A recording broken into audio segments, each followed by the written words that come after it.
Aš esu girdėjusi, kad net kai kurie specialistai ir net viešoje erdvėje išsako tokį rezervuotą požiūrį į ląstelių surinkimą, nes sako, tokiu atveju neleidžiama yra virkšteliai nupulsuoti, o tai yra labai reikšminga kūdikio sveikatai ir prarandamas kraujas. O kaip tai yra iš tikrųjų? Jeigu viskas vyksta sklandžiai, tai vėlgi, pirmiausia, virkštelė yra nukerpama tada, kada priklauso pagal mūsų visus pasaulinius protokolus ir jinai tikrai nekerpama anksčiau vien dėl to, kad jūs sugalvojote rinkti virkštelės ląsteles. Standartiškai ankstyvas virkštelės nukirpimas visame pasaulyje laikomas anksčiau negu 30 sekundžių.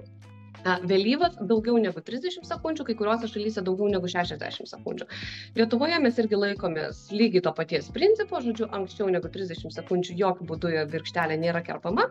Ir kodėl yra tokie, laiko momentai, tos 30 arba 60 sekundžių, žodžiu, yra įrodyta, kad vėlyvas virkštelės nukirpimas, žinoma, turi teigiamą poveikį kūdikio ir augančio vaiko sveikatai. Tai žodžiu, todėl mes kerpame ties fiksuotų laiku ir tikrai nelaukiam ten tų 5 minučių. Tai, kaip sakant, nukirpus virkštelę po 30 arba 60 sekundžių, jūs pilnai galite surinkti virkštelės kamienės ląsteles ir jeigu ten jos nenupulsuos 5 minutės, tai tikrai jūsų vaikeliui nuo to blogiau nebus, nes tokių kol kas duomenų nėra.